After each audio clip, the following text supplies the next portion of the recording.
Welcome, everyone. I'm so excited to tell you about this podcast. It's called The DK Project, but it's really The Darren Show. The DK Project is a radio show, but without the radio. So sit back, buckle up, and enjoy the ride. Let's go!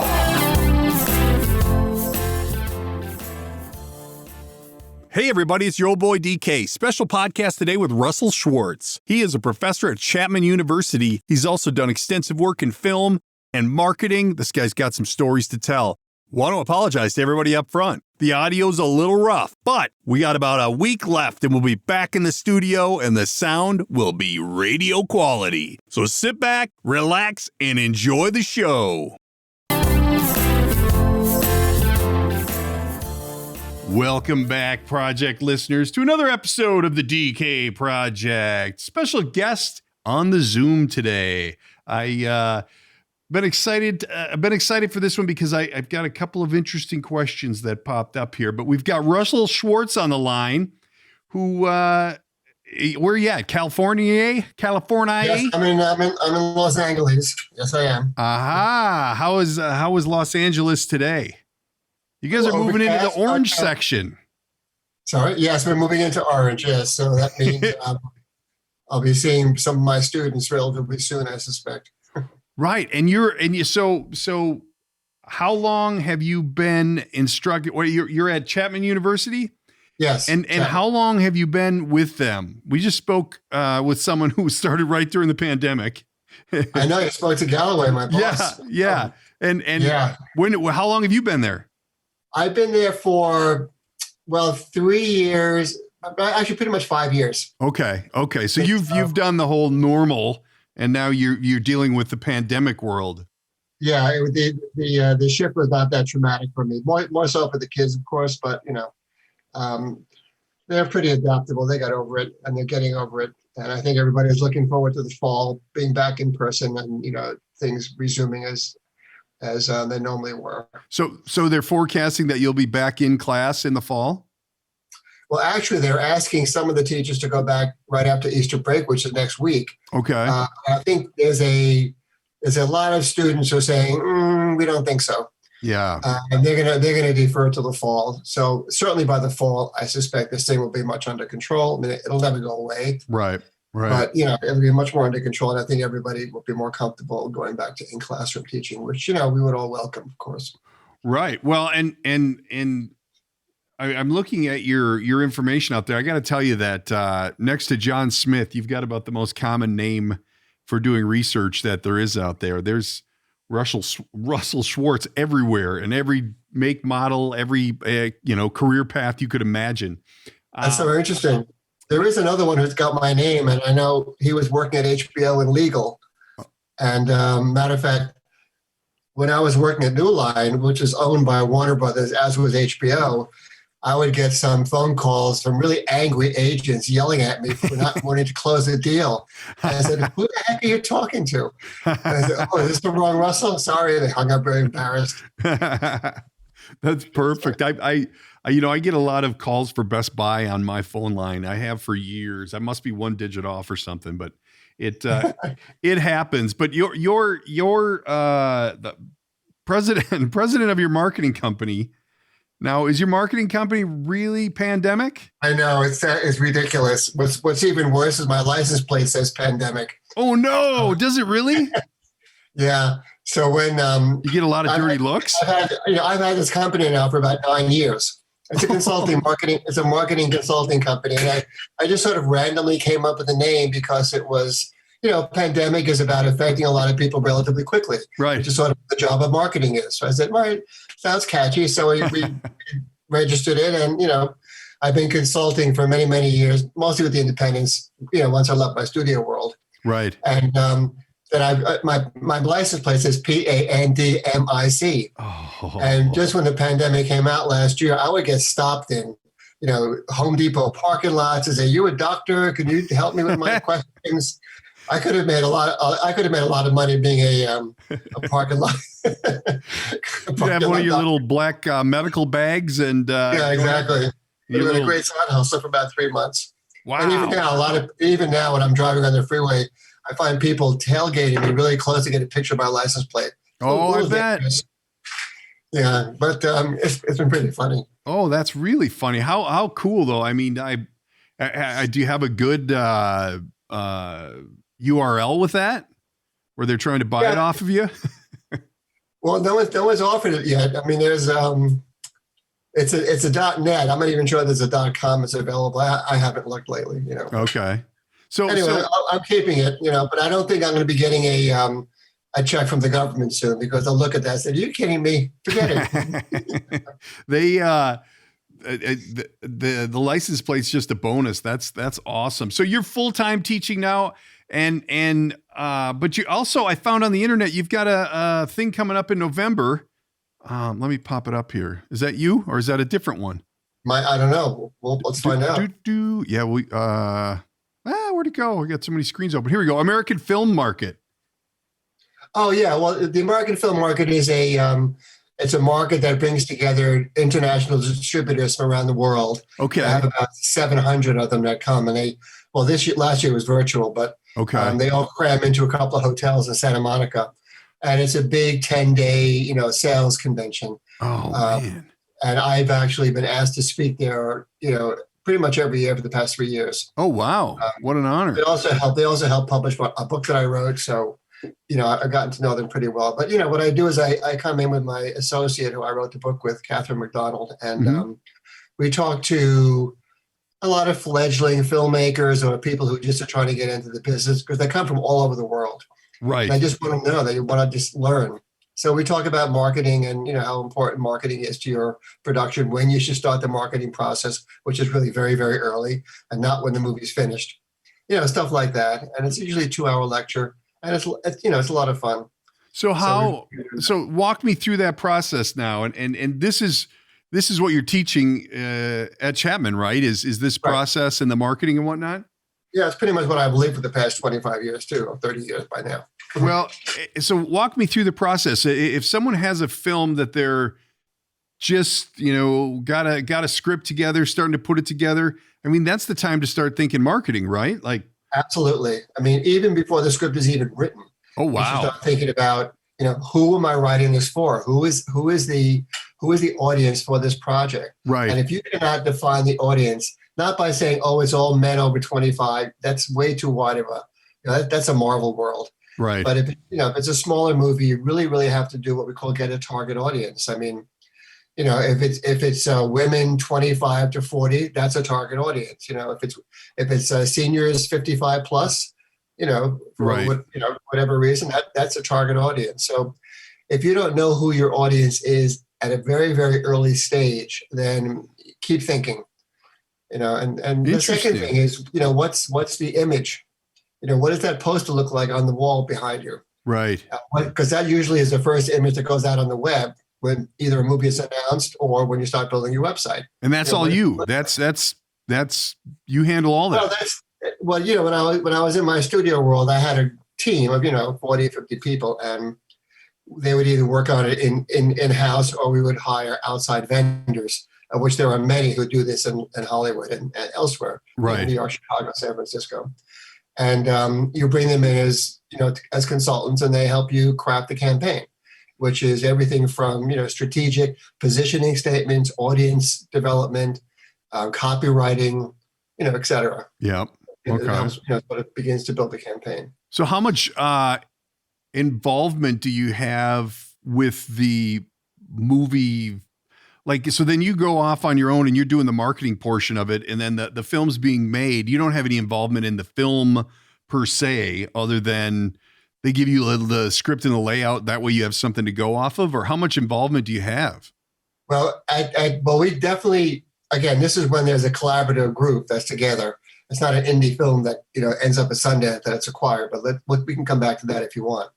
But the process really, and the marketing process involves very, very early on working with the production team to make sure that for example, if we are paper cutting a trailer, putting all the scenes out on a piece of paper, even before they're shot, we might see that there's a piece of dialogue that's really, really essential to moving the plot point from one place to another. And it might not be in the script. So we would say, please add this to the script, or make sure you get this shot. We need it for our trailer. stuff like that. So we're involved very early with the production process. We don't dictate, what's better and what's worse, or stuff like that. But it's a very collaborative effort when it works, and Right. you really anticipate a lot of problems that could come up later when it's almost too late to solve them. Right. Right. Well, you've got quite a little list here, including, like we were talking before, for those of the people that are just listening to the audio, you've got the Lord of the Rings poster behind you there, or image, however you want to say it. But you've got quite a list here. I mean, my favorite movie in the world, Wedding Crashers, is Monster. Elf is got to be one of the biggest Christmas movies out there, right? Modern day. It's an evergreen. You can find it all the time. Yeah, it's really a big one. And I did see that you had the Big Lebowski on there too. They have the Big Lebowski. Yeah, I sort of came of age in the the early 80s into the 90s, really when the American independent cinema movement was blossoming. There were great companies that were coming up. Even at one point, Miramax was a great company, and I actually worked with them for 2 years. And but it sparked a lot of amazing movies, and a lot of filmmakers grew up at it, from that area. Fostered by festivals like Slam Dance and Sundance and Toronto, and of course Cannes and Venice. But it was really it was a really heady period, those 20 years. I mean, it continues now, of course. There's a whole new generation that's going on, and there's some other great new companies that are out there, A24 and Neon, which are still, and Focus and Searchlight, which are really, keeping it going. Right. But that period when all these films and filmmakers like the Coen brothers and even Spike, I bought Spike Lee's first movie, She's Gotta Have It. Wow, really? What an experience. It was, we had a great time with it. And so anyway, these filmmakers have all then, matured and become, now spokesperson or statesman for the industry. Right. Right. When you say you bought the movie, what does that mean? Spike had that particular movie. Spike had independently financed it for, I don't know, like $5,000, whatever he did for it, 30 or 40,000, whatever he did. And the woman who was head of a production for this company that I was working with now called Island Alive Pictures. This is back in 82 or 83. And we saw the movie in the San Francisco Film Festival, and she said, "Yeah, we should buy this." And it was obviously a completely different movie than you would normally expect, and certainly, it was about Black relationships in a very, very unique way, and it was a comedy, and it wasn't your typical certainly Blaxploitation movie that was coming out that was so popular in the 70s. Right. And Spike was certainly a very, very unique voice, and we made a deal with him. We bought the movie for the world, so he came out very, very well. And the funny thing, of course, is that we. That same year, I had never sold a movie at Cannes. And I took that movie to Cannes. And we also brought the two young ladies who were stars of the movie to Cannes. And that was the same year that the festival was in dire straits because Omar Gaddafi was supposed to, who was a Libyan strongman at that point, right. He was supposed to bomb Cannes because there were so many issues he was having with the Western countries. So no, but very few people actually went to Cannes. I mean, there's a big to-do about Stallone. He didn't go. A lot of people canceled. But I went with this movie, and the two women who sort of hung out at the beach, and properly unattired as you do in France. Yeah. And the movie sold rather quickly. Like I saw the whole movie, the whole world in like a day, sitting in my hotel room because there wasn't that much going on. Wow. Anyway, it just worked out really, really. It was very funny, and Spike this is Spike's first introduction to Cannes too. Wow. So it was a fun time for that one. That's exciting. I that whole world is I just have no idea how all that happens. It's very interesting to me that you're basically buying and selling movie. It's interesting. So you just kind of set all that aside and now you're a professor. Well, you go through 20, 25 years of being in that grind of the movie business, working for studios. I mean, they're it's no secret that they're extremely high pressure cookers. Right. I think the marketing person at a studio, The only person who gets fired more frequently than them are the people who run cars, who market cars. But, it's a very, very high pressure. And, after 20, 25 years, I said, all right, I think I'm done. Wow. I've had great success, going from the super independent, then into the independent, then into the studio world with my years at New Line with Lord of the Rings and, Elf and Wedding Crashers, Rush Hour, all those movies. Wow. And it was a great run. And then even New Line, fell upon some hard times. Of course, the marketing guy gets fired. And then 2 months later, the whole company was shut down because it was sort of rolled into the Warner Brothers distribution system. There was still a very successful production unit at New Line. But, the whole company, which was 600 people, were basically fired at 2008, like in one day. Man, what a roller coaster. It's just what happens. It's the world. That is you crazy. go into a studio job, and this goes for any executive, knowing you're really renting the desk. You're not really, you're never going to own the desk. You're just renting Don't get too comfortable. Yeah, really. All right, everybody, time to talk a little tech. Something you probably don't know a lot about, but you should. It's Expressvpn. Expressvpn protects you from hackers who try to steal your information. Sending data over an unencrypted internet connection is like sending out a postcard. Your message is wide open for anyone to see. Expressvpn gives you unrestricted access to all parts of the internet. All right, this pertains to those of us here in Minnesota who can't get our favorite sports teams on Fox Sports North. Many websites and apps are blocked or restricted depending on where you are in the world. With ExpressVPN, you pick the country. You decide what you want to watch, where you want to watch it. ExpressVPN allows you to reroute your connection to a server in a country of your choice, making geo-restrictions a thing of the past. How does it work? Data encryption. ExpressVPN uses the best-in-class encryption. Wherever you are, wherever you're connected, ExpressVPN, every piece of data going in and out of your device goes through a secure, encrypted tunnel and cannot be seen. Not by the government, not by hackers, not by your internet service provider, not even by ExpressVPN. Every device has a unique IP address, which can be tracked back to you. When you use a VPN, your connection gets routed through one of 3,000 servers, hiding your real IP address and replacing it with one of our own. This allows you to browse the internet anonymously with servers in 94 different countries. And for the DK Project listeners, ExpressVPN is offering 3 extra months free. Sign up for a 12-month package and get 3 months free. Just go to expressvpn.com/the DK Project. Click on the button that reads limited time offer for the DK Project listeners, and you're on your way. So if you want to catch the Twins games, if you want to catch your sports team, but you have limited access, get ExpressVPN. expressvpn.com/the DK Project. Special thanks to the good folks at Grady Restoration. If you're in need of insurance restoration work or not sure if you have hail damage, storm damage, wind damage, give them a call at 952-472-1570 or look them up on the web at gradyrestoration.com. What about the small indie films and stuff? How different is that for the marketing perspective? Because you don't hear a lot about those, because they are so small. Is that kind of a niche or because it's not near the same game as one of these big blockbuster movies? No, it's a very, very different world. It's a very, very different sales methodology.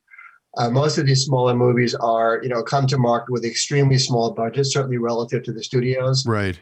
And, they rely on what we call earned media, which is, publicity and film festival exposure and good reviews and word of mouth, to sort of help sell the movies. It's not about, spending $50 million, over a 3-week period and bombarding, the web and traditional television to create your awareness.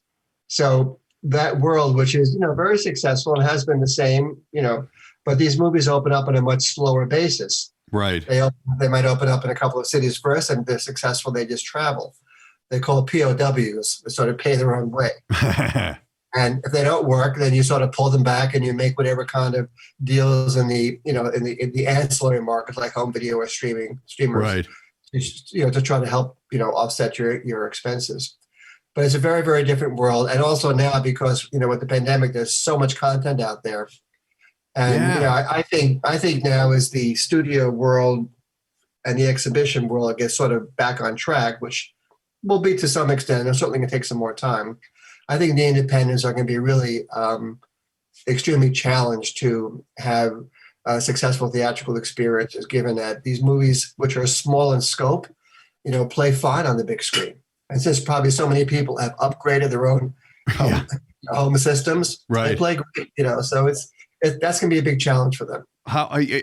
How much do you think that has changed the way the marketing is right now with Netflix and Amazon and all of these places that are, who's going to go to the theater again? I mean, obviously there's an experience there that you can't get because a lot of people can't afford to have, that level of equipment and that, but I'm guessing the percentage of people that aren't going back is pretty large. And I don't know that the movie world was going that strong before the pandemic. It just, there's obviously the superhero ones but, not a lot of new, I don't know, you get a lot of remakes and a lot of this. And how much do you think the pandemic is actually going to, hurt this market? Obviously, there's no way to tell, but how do theaters come back? How do they, get people back when everybody's so used to sitting at home?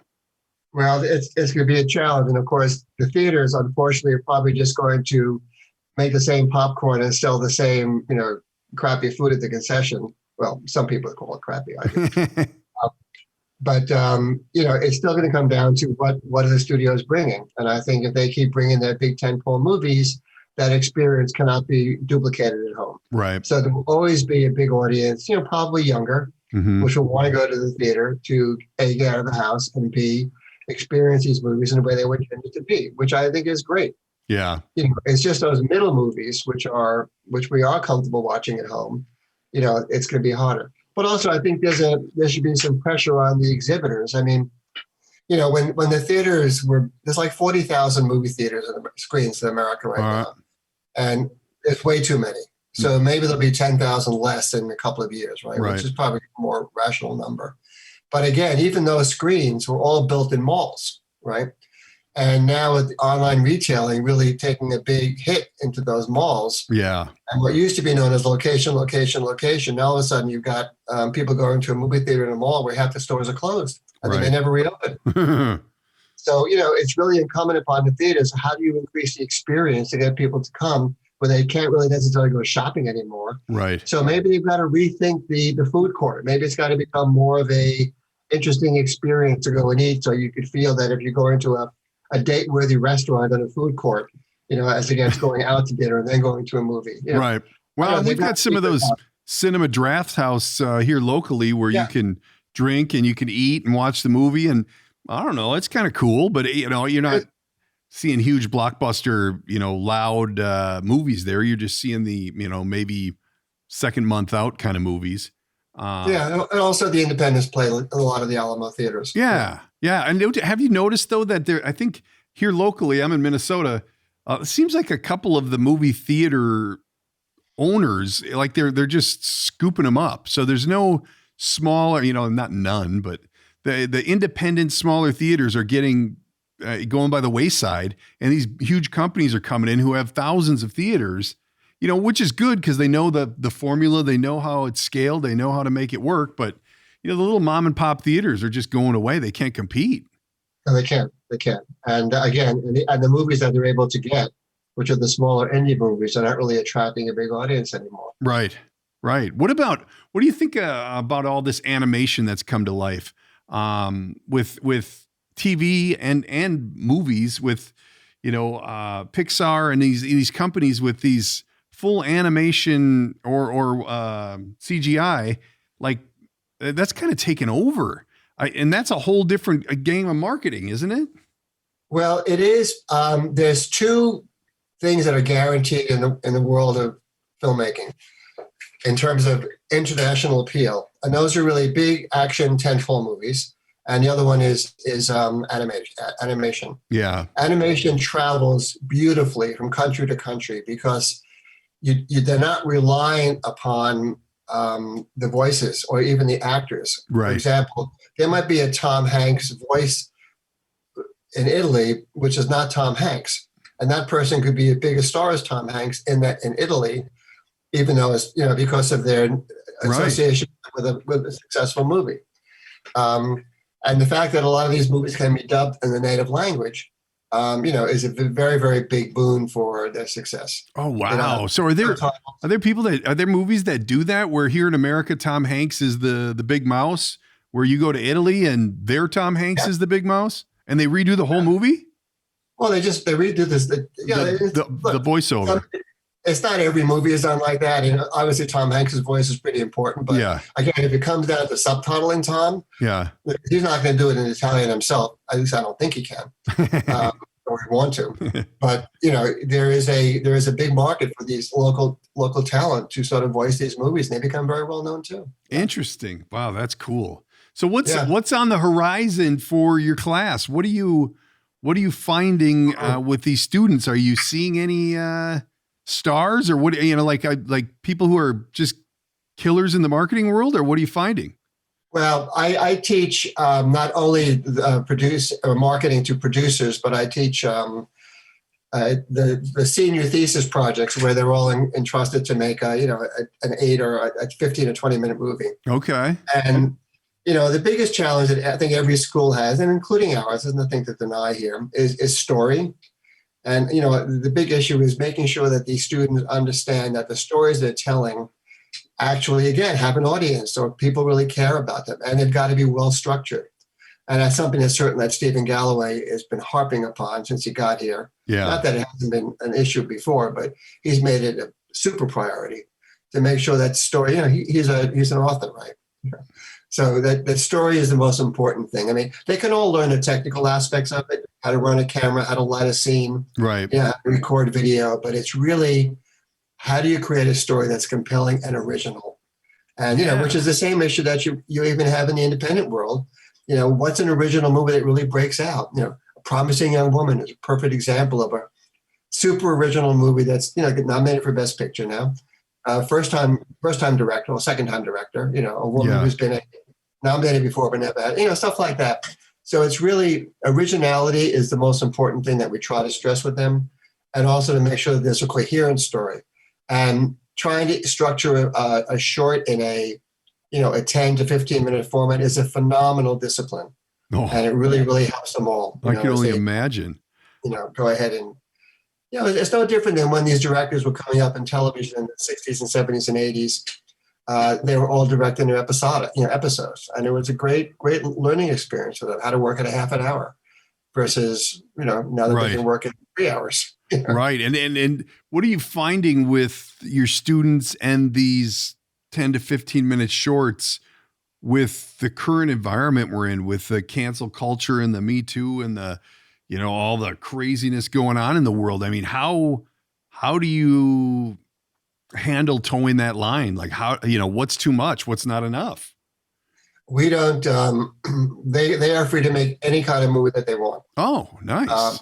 There's obviously, boundaries that we put on about, sexual content or sexual scenes and, things like that. But we do not censor what their movies are. I mean, it's their growth period. Right. They find themselves in trouble. that's on them. Right.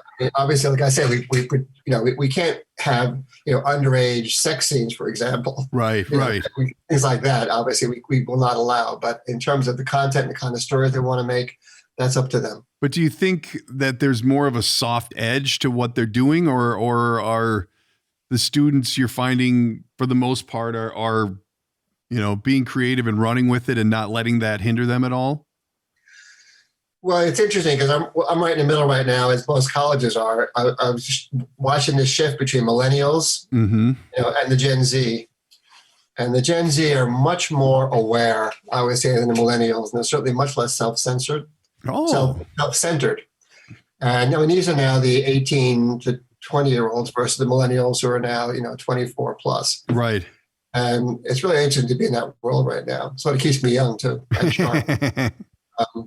They're much more concerned about social issues. They're much more concerned about what the kind of brands that they buy, and the stories they want to tell.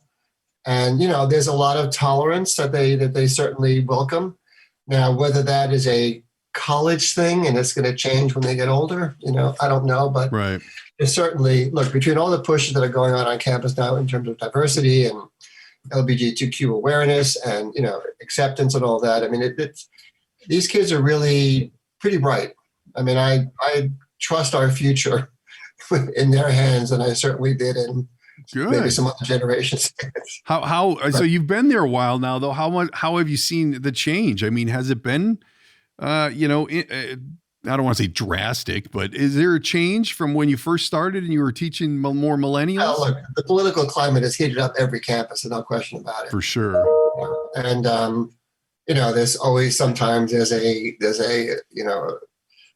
speaker on the far left or far right that gets into hot water, and this faculty wants to reject them. But and the president has been very, very adamant about you cannot not let anybody come and speak on campus if they're going to do it, and regardless of what you believe, that's not what it's about. That's not what campuses are about. So, that doesn't always work out. Right, right. And we just had him on, and we talked a little bit about how things are with the distance learning. How much of a challenge are you finding that to be? Well, there's two sides of it. I mean, one is, I don't have to drive to Chapman for an hour every day, which is really helpful. Silver lining. 2 hours a day. I've saved 20 hours a week in my life. But aside from that, it's been obviously very, difficult to get it going. But, it's interesting because on a Zoom call, and, there's a sense of intimacy that you have with the students that you don't really have with them in the classroom when they're seated in rows, going back behind you. Right. Even though, yes, you can walk amongst the rooms. I mean, there's no similarity between teaching remotely and teaching in the classroom. So, but having said that, there are certain interesting aspects of it. One of them being even these kids themselves are more willing to have one-on-one Zoom calls rather than coming into your office. I don't know whether it's because there's a two-dimensional situation now or what, but you're not as intimidating. Yeah, the flip of that, of course, is some of these students are stuck on Zoom calls, 6-8 hours a day. They're taking 3 classes in a day, and they're absolutely exhausted, And of course, the biggest drain on them, I think, is being stuck and not being with their friends, and really having a campus experience, which is vital. That's why most of these kids go to school. Well, and that's the whole thing when they're transitioning from adolescence to being an adult, and I've got 2 of them right now, and one of them's at San Diego State, and she's, completely unhappy because of how tight it's been there with the pandemic and whatnot. So she's coming back here, but it's just interesting that how much they've missed of the experience, with hanging out with their friends and meeting new people. And it's really like, fortunately she's going to rebound, everybody's going to. But it's just a whole different world, but it's kind of like their normal. I have some friends who have seniors in high school this year, and they've got a completely different normal than everyone else because this is just what it is, And luckily they're going to go back to school here next week in class full time. So they'll get some normal, but it's just taken on a whole nother element. So I got to imagine that you've had to curtail your plan and your scope of how you're getting across to these people. Because it's especially when you're doing creative and things like you are, where you kind of being there and feeling it is so important. Very important. I mean, we are shooting our shorts now. We started that in February, so that's helping them a lot. Okay. Are they coming to you for that? Sorry? Are they coming on campus for that then? Not on campus, but they're coming on campus to get the equipment, and then they're going off to the locations usually within a 30-mile zone of our school. Okay. But that has helped a lot. At least they're able to be a group together. But it's also on a severe COVID protocol. Yeah. And which is usually taking about 2 hours a day out of their shooting time in order to prep, test everybody, all that kind of stuff. Sanitize the set. They work in pods now. They can't commingle. Food has to be individually wrapped. The producer now is a person who has to make the coffee You can't take a coffee cup and go to a big coffee urn and get your own coffee. So there's all kinds of stuff. But the fact they're able to do that is certainly helping. Yeah. And it's also, kicked them in the butt a little bit because they were getting pretty, complacent. Yeah. Well, I suppose there's no checks and balances. I don't need to see any more sets of pajamas that my kids are wearing online when they're taking my class. It's okay. Yeah, it's hard to get him to I know my guy, I've got a freshman in high school and I don't know what he's doing. I don't want to know, as long as his grades are good, you do what you do. I don't care. But so what's the future hold for Russell? This is it? You're going to be a professor till the end? Or are you going to go back into? I don't know. I'm still consulting on some independent movies every now and then, but it's only about movies I really believe in. Okay. I don't want to take a piece of crap and just take a fee. I don't need that anymore. Right. And also, let's see, I wrote a book, which was fine. Tell us about the book. Now that's a marketing piece. Oh, you froze up. Yeah, it was a marketing book. Yeah. Okay. And your co-author. But I'm also working on some outside projects about, it's sort of a number of friends of mine who approached me about wanting to start an online entertainment school. Ooh. That sort of bypasses the traditional 4-year school and is much more certificate based, where you can, take, 5 or 6 classes for a 1-year period or a 6-month period and get a real certificate in a craft. Oh. It's much more about, classroom to career kind of stuff than the whole, college experience. And, this is actually for a lot of people who can't afford college or sort of see through college now. Right.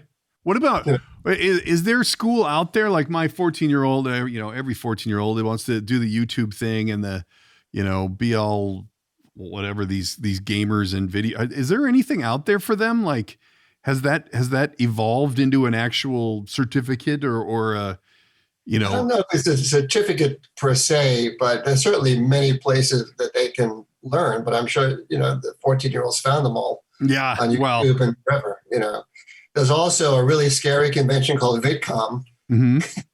which is a convention of, tens of thousands of kids, most of them under 18. I have no idea where the parents are. They're all they're at the hotel.